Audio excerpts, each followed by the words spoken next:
स्वागत है आपका आपके अपने चैनल बालाजी स्टडी क्लासेस से।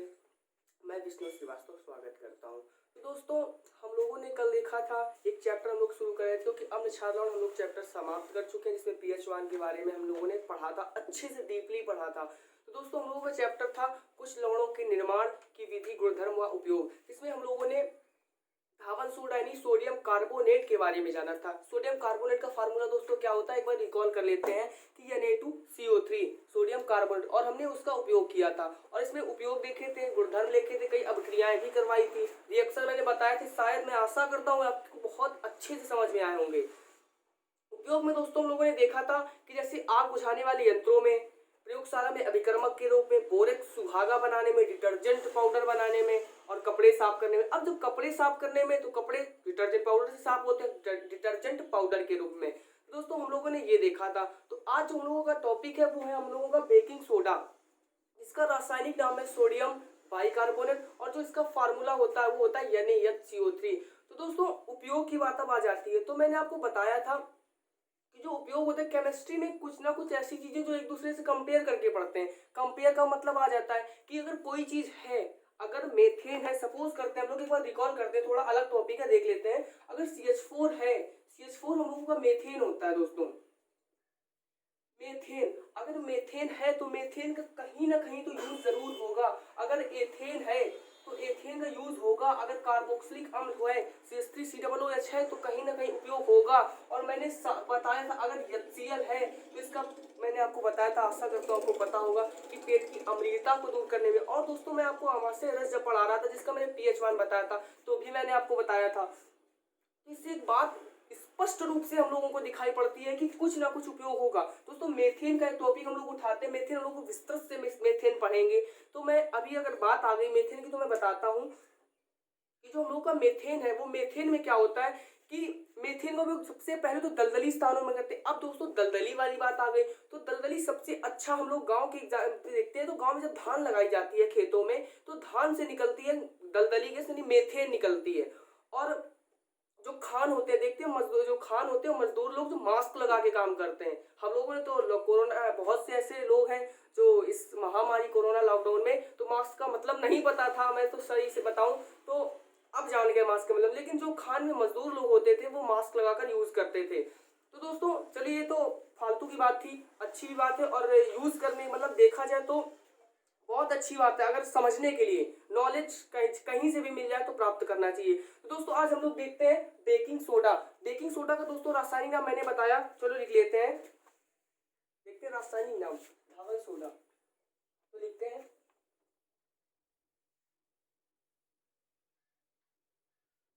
रासायनिक नाम, रासायनिक अब रासायनिक नाम क्या होता है मैंने बताया था, सोडियम बाइकार्बोनेट। तो देख लेते हैं।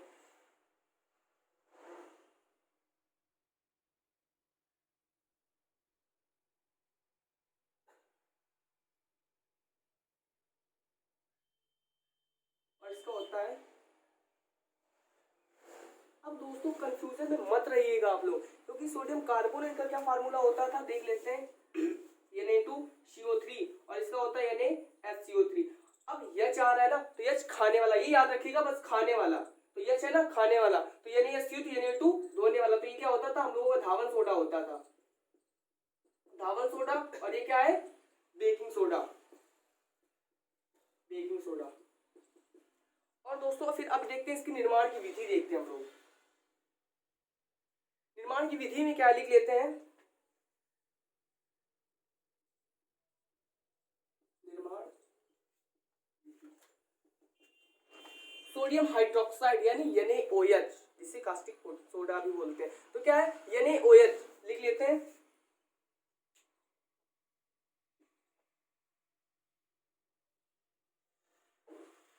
कास्टिक सोडा यानी फार्मूला भी लिख दीजिएगा। NaOH के संतृप्त विलयन में, NaOH के संतृप्त विलयन में दोस्तों कार्बन डाइऑक्साइड प्रोवाइड करने पर, कार्बन डाइऑक्साइड मोले तो CO2 लिखते क्या, चलो लिख लेते हैं।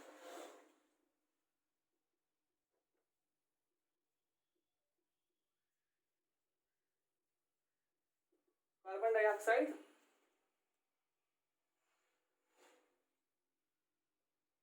प्रवाहित करने पर क्या प्राप्त होता है, यानी यह CO3 यानी सोडियम बाइकार्बोनेट प्राप्त होता है।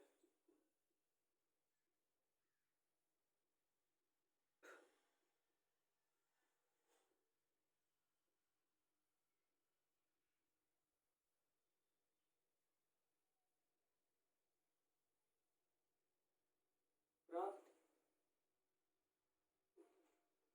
अब दोस्तों ये लिखा, अब बस इसी की रिएक्शन करते हैं। रिएक्शन कैसे करेंगे, सो कास्टिक सोडा, एक एक बात पढ़िए, कास्टिक सोडा लिख लेते हैं NaOH किस संतृप्त विलयन में CO2, ये विलयन इसमें हम लोग CO2 प्रवाहित किया, हमें बनाना क्या है दोस्तों, सोडियम बाइकार्बोनेट। सोडियम बाइकार्बोनेट होता है हम लोगों का NaHCO3, NaHCO3।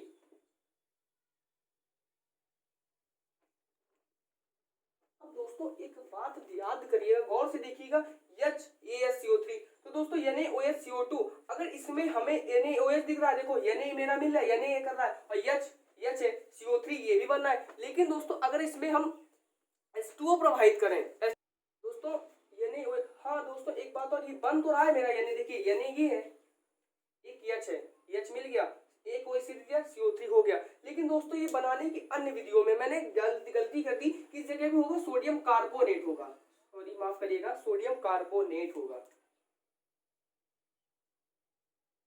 सोडियम है। तो देखिएगा प्रवाहित करने पर Na2CO3, सॉरी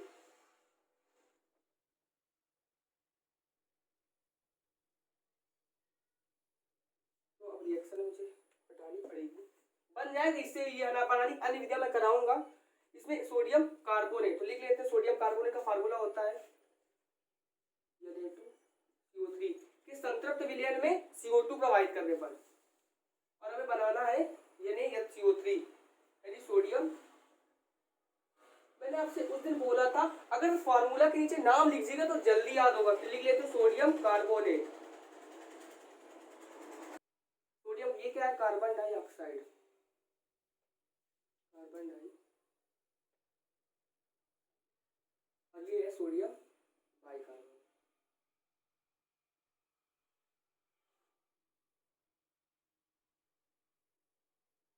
अब दोस्तों ये ठोस है मेरा, ये Na2CO3, और CO2 क्या, गैस। अब एक बात ये भी बात सही की, अब इसमें के लिए हमें जल की आवश्यकता है, क्योंकि ये ठोस है, ये ठोस है और ये गैस है, कार्बन डाइऑक्साइड। अब H की आवश्यकता है, अगर ऐसे ना समझे तो इधर देखिए, इधर H है, इधर, क्योंकि मैंने आपको बताया था कि रिएक्शन का मतलब होता है बैलेंसिंग बराबर होना चाहिए, इधर भी आपका फार्मूला भी हो, इधर भी फार्मूला हो, तो इधर H है, इधर है, हाँ H है, इधर नहीं, तो इसमें फार्मूला सबसे अच्छा प्यारा है कि H2O, इसे बोलते हैं हम लोग जल, ठीक है। ये H2O मैंने इधर जोड़ा। अब देखिएगा दो H है मेरे पास, क्योंकि NaHCO3 बनना है, एक Na से दे दिया, Na हो गया। अब देखिएगा मैं बता रहा हूँ, और क्या CO3 ये CO3 NaCO3, और एक H से ले लिया तो NaHCO3 बना, प्लस अगर फिर काउंट करेंगे तो फिर यही बनना है मेरा NaHCO3। तो ऐसा ना करके अगर हम इसे साफ करके अगर दो आगे मालिक्यूल लगा, अब देखिएगा बैलेंसिंग, दो Na है आपके, इधर देखिएगा दो Na है आपके, देखिए दो Na, और H कितने, 2H, इधर देखिए 2H, O कितने, 3 2 6, 6 O है, देखिएगा 3 2 5 5 1 6, 6 हो गए, 3 2 6, और H और C कितने, 2, तो देखिएगा 1C, बैलेंसिंग बराबर हो गई ना, यानी SCO3 अब बन गया। अब देखते हैं इसके गुण के, देखते हैं कि गुण कौन कौन से होते हैं इसके। दोस्तों गुण देखते हैं, हम लोगों ने देखा गुण निर्माण भी, जब देखते हैं गुण, सफेद क्रिस्टली ठोस पदार्थ और जल में अल्प विलेय, तो लिखते हैं सफेद क्रिस्टली ठोस पदार्थ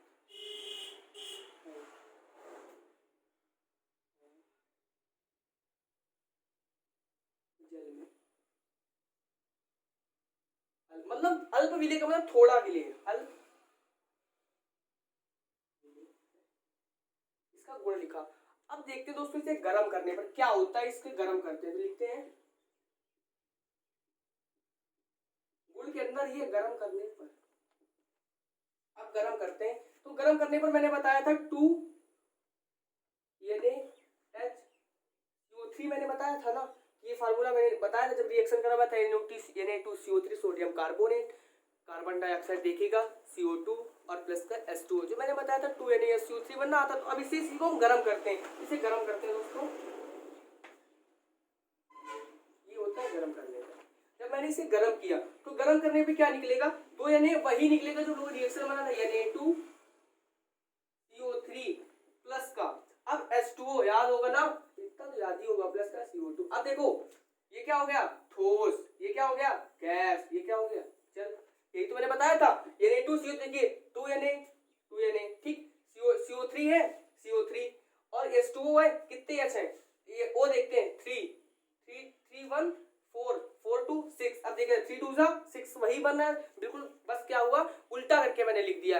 अब लिख दिया गर्म करने पर। अब दूसरा देखते हैं अम्ल से क्रिया, अम्ल से क्रिया, अम्ल से क्रिया तो देखते हैं HCO3 प्लस का अम्ल क्या HCl अम्ल है, क्योंकि फिर मैं बता रहा हूँ, याद करवा दूंगा मैं, H के ऊपर प्लस का चार्ज, Cl के ऊपर माइनस का चार्ज होता है, जो मैंने अम्ल में आपको पढ़ाया था।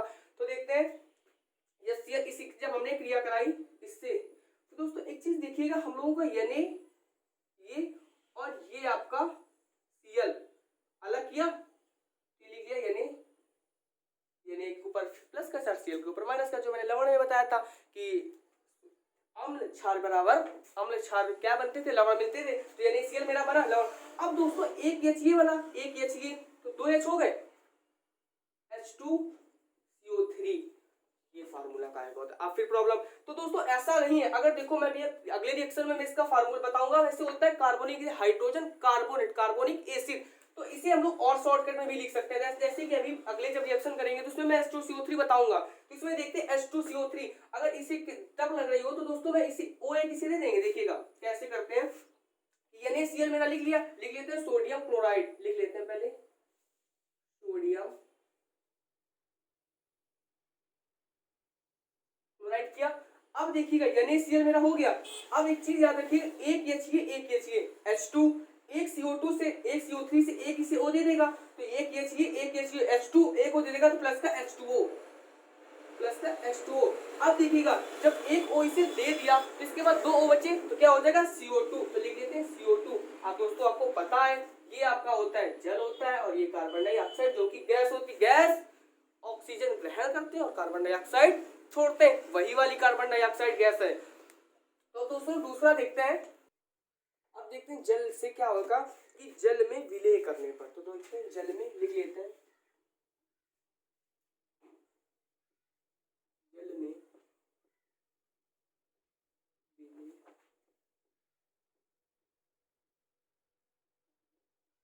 अब जल में विलय करने का मतलब है कि जल से क्रिया कराने पर, यानी H2O।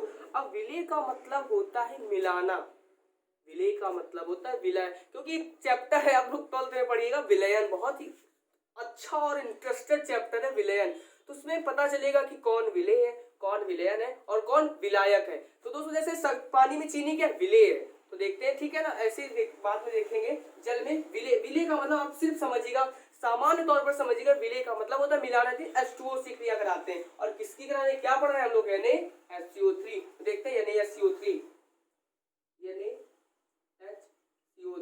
प्लस का H2O जोड़ेंगे।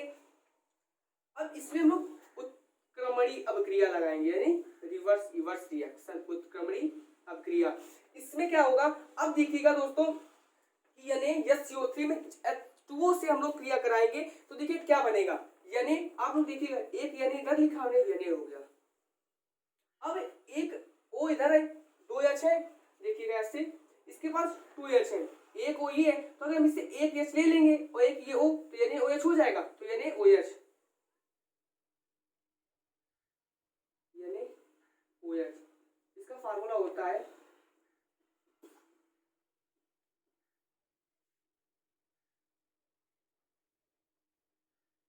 सोडियम हाइड्रोक्साइड, फार्मूला होता है। अब देखिएगा दोस्तों,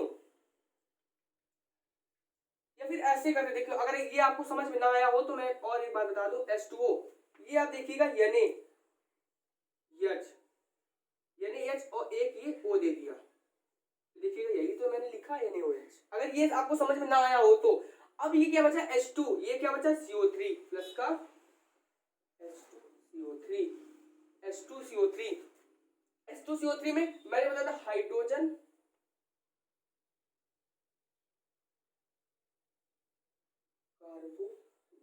और दोस्तों मैंने बताया था हाइड्रोजन कार्बोनिल एसिडिसी भी बोलते हैं। तो अब देखते हैं H2 समझ में आई होगी कि मतलब इससे ये बन सकता है, बिल्कुल बन सकता है। देखो NaOH H2CO3। अब अगर हम इसे बनाएंगे तो देखिएगा क्या बनेगा दोस्तों, NaOH H2CO3। तो देखिएगा Na तो Na ठीक है, और इसके बाद H यही बनेगा CO3, ये CO3 इधर लिख दिया, CO3 लिख दिया ना। अब क्या बचा मेरे पास, एक H ये तो हो गया, H2 ये बचा और एक ये बचा, इसे मिला के हमने H2 लिख दिया। देखिए इससे हम लोगों ने ये बनाया और इससे हम लोगों ने ये बना दिया, और ये लिखा क्या है दोस्तों, यही तो लिखा है मेरा, यही तो लिखा है। तो ये रिवर्स यूज उत्क्रमणी का फिर मैं बता दूं, उत्क्रमणी का मतलब होता है इधर से उधर जाना फिर उधर से इधर आना, यानी एक दूसरे से संपर्क में रहते हैं। इससे ये बन जाएगा और इससे ये बन जाएगा।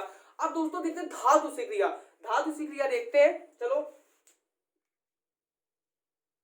ZnSO4 धातु लवणों से क्रिया, यदि धातु बताया ना धातु लवणों से क्रिया, तो लिख लेते हैं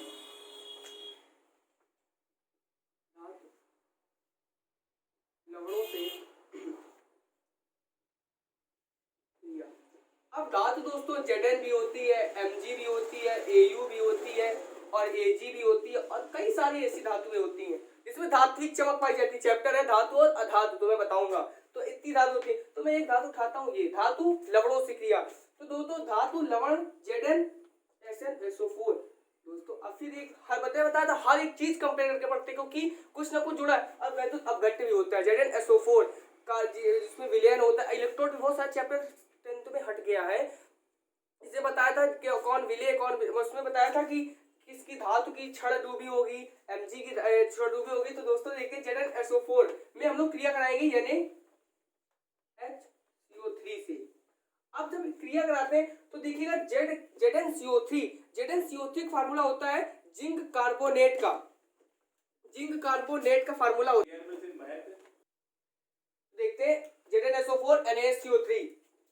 तो दोस्तों हमें तो सबसे पहले कई फार्मूले, NaSO4 ठीक, sodium sulphate, ZnCO3 zinc carbonate. तो दोस्तों मैंने देखा कि Zn ये ZnCO3 जिंक कार्बोनेट। अब इधर बचा Na और ये बचा HSO4, ये भी फार्मूला होता है हमारा NaHSO4 हो गया। देखिए ये ZnCO3 की बात कर रहे हैं, देखिए आपको मैं समझा दूं अच्छे से। NaHCO3 तो दोस्तों ZnCO3 ये किया, ये हमने इधर ये लिख दिया ZnCO3 जिंक कार्बोनेट।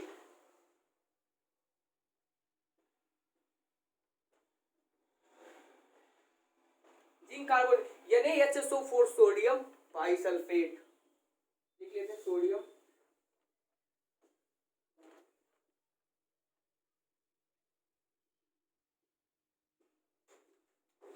बाइसल्फेट ये NaHSO4 ये हमने लिखा है NaHSO4। तो दोस्तों अब क्रिया हो गई। मैं आपको Mg से क्रिया करिएगा और अगर नया आए तो कमेंट बॉक्स में बताइएगा। अब दोस्तों उपयोग देखते हैं, और दोस्तों आप लोग वीडियो हमारा शेयर करिए दोस्तों वीडियो, और ज्यादा से ज्यादा लाइक करिए, सब्सक्राइब करिए दोस्तों। निर्माण विधि देखा, और अब देखते हैं उपयोग दोस्तों। चलो देखते हैं उपयोग दोस्तों। उपयोग देखते हैं, रासायनिक क्या पढ़ा था, रासायनिक नाम सोडियम बाइकार्बोनेट NaOH अब दोस्तों उपयोग में था CO2 बनाने में, फिर वही बात श्वसन O2 ग्रहण करना, CO2 बाहर निकलना, बायोलॉजी का। तो CO2 बनाने में इसका उपयोग होता है। दूसरा क्या है कि झागदार पेय बनाने में, झागदार पेय मतलब कोल्ड ड्रिंक। अब क्या होता है, कोल्ड ड्रिंक कस के हिलाओ तो क्या होता है दोस्तों कि उसमें झाग बनता है ना, झागदार में कस के हिलाओ तो क्या झाग बनेगा ना, तो झाग बनता है। और क्या होता है, बच्चों की आदत होती है आग बुझाने वाले यंत्रों में, मैंने याद करिएगा दोस्तों, शायद आप हाँ इसमें लिख सकते हैं प्रयोगशाला में अभिकर्मक के रूप में। और क्या बताया था कि आग बुझाने वाले यंत्रों में, उसमें भी बताया था, कपड़े धोने में बताया था। तो इसमें कपड़े धोने में नहीं होता, लेकिन आग बुझाने वाले यंत्रों में होता है। आग बुझाने वाले यंत्रों में मैंने बताया था सोडियम बाइकार्बोनेट, नहीं दोस्तों सोडियम कार्बोनेट, जिसका हम लोगों का फार्मूला होता था Na2CO3, लेकिन इसका होता है NaSCO3। और इसमें हम लोग जल के अणु भी तो लेते थे ना दोस्तों। सोडियम आग बुझाने वाले यंत्रों, अब देखते हैं सोडियम बाइकार्ब के नाम से पेट की अम्लता को दूर करने में, एसिडिटी, अम्लता यानी एसिडिटी को दूर करने में। अब दोस्तों मैंने ये एग्जांपल 4 ये बताया, अब 4 बुलेट पॉइंट के रूप में लिख देगा। अब इसके बाद देखते हैं नौसादर यानी NH4Cl। और दोस्तों NH4Cl हम लोग देखते हैं, आशा करते हैं आप लोगों को सोडियम मैंने बताया धावन सोडा और खाने वाला soda, baking soda, baking soda नहीं खाने वाला, धावन सोडा धोने वाला सोडा, Na2CO3 और NaCO3 के बारे में बेसिक अंतर मैंने बताया, वो आपको समझ में आया होगा। तो दोस्तों आप लोग मेरी वीडियो को लाइक कीजिए, सब्सक्राइब कीजिए, बेल आइकन बिल्कुल दबाना ना भूलिए। और दोस्तों मैंने आपसे बताया था ज्यादा से ज्यादा शेयर करिए, और मैं फिजिक्स का वीडियो जल्दी अपलोड करूंगा। और एक मैंने बताया था फार्मूला, मैं फार्मूला का वीडियो 1-2 दिन में अपलोड करने वाला हूँ, बहुत ही बारीकी से, जिसमें आपको फार्मूला का बारीकी ज्ञान कराया जाएगा, मैं पढ़ाऊंगा। और दोस्तों अब देखते हैं नौसादर। दोस्तों बेकिंग सोडा मैंने पढ़ा, बेकिंग सोडा के क्रम में देखते हैं अगला है नौसादर। नौसादर NH4Cl अमोनियम क्लोराइड। तो लिखते हैं रासायनिक नाम, सबसे पहले भी इसके बारे में जानना होता है ना, रासायनिक नाम। रासायनिक नाम इसका होता है ammonium chloride, ammonium chloride, ammonium chloride, ammonium chloride. और इसके बाद रासायनिक सूत्र देखते हैं, इसका सूत्र देखते हैं। इसका सूत्र होता है NH4Cl, NH4Cl। देखो दोस्तों एक बार फिर बात आ गई NH4Cl। अगर दोस्तों आपका NH3 है तो वो होगा आपका अमोनिया, अमोनिया गैस। और NH4Cl है, NH4Cl, अगर NH4 आ गया तो हम लोग इसके अमोनियम लिखते हैं, अमोनियम। तो कंफ्यूजन में मत रहिएगा, अमोनियम, और ये Cl है तो क्लोराइड। तो देखते हैं अमोनिया, अमोनिया होता है NH3 दोस्तों। रासायनिक, अब इसे निर्माण की विधि में क्या है कि NH3 यानी अमोनिया में HCl हाइड्रोक्लोरिक अम्ल प्रवाहित करने पर अमोनियम बनता है। तो दोस्तों देखते हैं HCl मैंने बताया था, HCl अम्ल में NH3 प्रवाहित करने पर, अमोनिया प्रवाहित करने पर नौसादर बनता है यानी NH4Cl। तो इसकी रिएक्शन देखते हैं HCl, तो HCl में हम लोग प्रवाहित करेंगे NH3, इसको जब प्रवाहित किया तो देखते हैं HCl NH3, मैंने NH4Cl होता है फार्मूला अमोनियम क्लोराइड का। तो देखिए NH3, ये H उठा के हमने इसे दे दिया यानी ज्वाइन कर दिया, तो NH4 हो गया, NH4 सॉरी NH4। अब देखिएगा ये H H3 को दे दिया तो NH4 हो गया, ये Cl इसे कर दिया तो NH4Cl ammonium chloride, ammonium chloride. और ये क्या है दोस्तों हमारा अमोनिया, और ये क्या है हाइड्रो, ये तो याद ही हो गया वो हाइड्रोक्लोरिक अम्ल, जो अम्ल क्षार में तो बहुत अच्छे से इसके बारे में जाना था। फिर भी मैं एक बार उपयोग बताता हूँ, पेट की अम्लता को दूर करने में लिख लीजिए, कहीं कहीं पूछ देते हैं, क्योंकि HCl आ गया तो उसका उपयोग भी लिख लेंगे तो ज्यादा अच्छा है। तो देखते हैं इसको दोस्तों, इसके गुण, क्योंकि निर्माण विधि जान ली, रासायनिक नाम जान लिया और रासायनिक सूत्र जान लिया, तो अब देखते हैं गुण। गुण देखते हैं, सफेद क्रिस्टलीय ठोस पदार्थ है, लिख लेते हैं गुण में सफेद क्रिस्टलीय ठोस पदार्थ है, जल में वो क्या था अल्प विलय, ये क्या अति विलय, अल्प और अति, अति मतलब ज्यादा, अल्प मतलब थोड़ा, अल्प मतलब कम और अति मतलब अधिक, अति जल में अति विलय है, अति विलय, क्योंकि अति का मतलब तो आप लोग जानते होंगे गांव की भाषा में वही होता है कि अति अंत का सूचक है, ज्यादा अति अंत का सूचक है, तो वही वाला अति है, मतलब ज्यादा ज्यादा ज्यादा, अति का मतलब, और अल्प का मतलब कम, थोड़ा, अल्प ज्ञान जिसे बोलते हैं ना, अल्प ज्ञान, तो जिसे बोलते हैं थोड़ा, तो अल्प का मतलब होता है थोड़ा। अब देखते हैं सफेद क्रिस्टलीय ठोस पदार्थ जल में अति विलेय, अति अल्प में बताया था, मैं इसके पहले भी बता चुका हूँ, अल्प विलेय ये अति विलेय, याद रखिएगा, यही पॉइंट नोट करता है एग्जामिनर, देखता है कि कहीं अति तो अल्प नहीं लिख दिया, अल्प की जगह अति ना लिख देना, तो यही याद रखिएगा। दूसरा है दोस्तों गर्म करने पर, गर्म करने पर, अब गर्म करने पर दोस्तों NH3 NH4 Cl होता था, अब इसे गर्म करें, वही रिएक्शन लगाएंगे। और दोस्तों इधर लिख लेते हैं ऊपर, मतलब एक बार हम गर्म कर रहे हैं, गर्म करने पर। अब नीचे लिखते हैं ठंडा करने पर, ठंडा करने पर, ठंडा करने पर। अब इसे गर्म किया तो वही NH3 प्लस का HCl। एक बार गर्म किया तो इसे मतलब गर्म करने के बाद टूट जाना, मतलब गर्म करने के बाद अलग अलग बिखर जाना, तो NH3, इससे एक ये दे दिया NH3 प्लस एक HCl। जो होता है देखिए क्या होता है कि गर्म करने पर बिना द्रव और ठोस अवस्था से आए सीधे गैस अवस्था में, जैसे कपूर दोस्तों, कपूर हो गया, नेफ्थलीन हो गया, आयोडीन हो गया, बेंजोइक अम्ल हो गया, यानी बिना ठोस अवस्था से गर्म करने पर द्रव अवस्था में आए बिना गैस अवस्था में आ जाना ऊर्ध्वपातन कहलाता है दोस्तों। तो वही ऊर्ध्वपातन वाली बात NH3 प्लस HCl, तो NH4Cl। अब दोस्तों दूसरा हम लोग देखते हैं दोस्तों क्षार से क्रिया, क्षार से क्रिया। तो क्षार से क्रिया कराते हैं, क्षार से क्रिया। तो क्षार यानी OH, सबसे अच्छा क्षार यही होता है क्योंकि Na के ऊपर प्लस का चार्ज, OH के ऊपर माइनस का चार्ज, और अम्ल क्षार क्या होते हैं, OH हाइड्रोक्साइड, जलीय विलयन में OH माइनस देते हैं, हाइड्रोक्साइड विलयन। तो क्षार से क्रिया, तो क्षार से क्रिया NH4Cl प्लस का दोस्तों NaOH, क्षार से क्रिया कराया। तो देखिएगा ये देखिएगा आप लोग Cl, ये अलग किया, NaCl, ये क्या है, सोडियम क्लोराइड,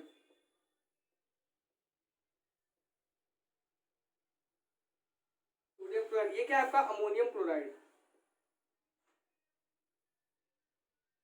अमोनियम क्लोराइड, ये क्या है आपका सोडियम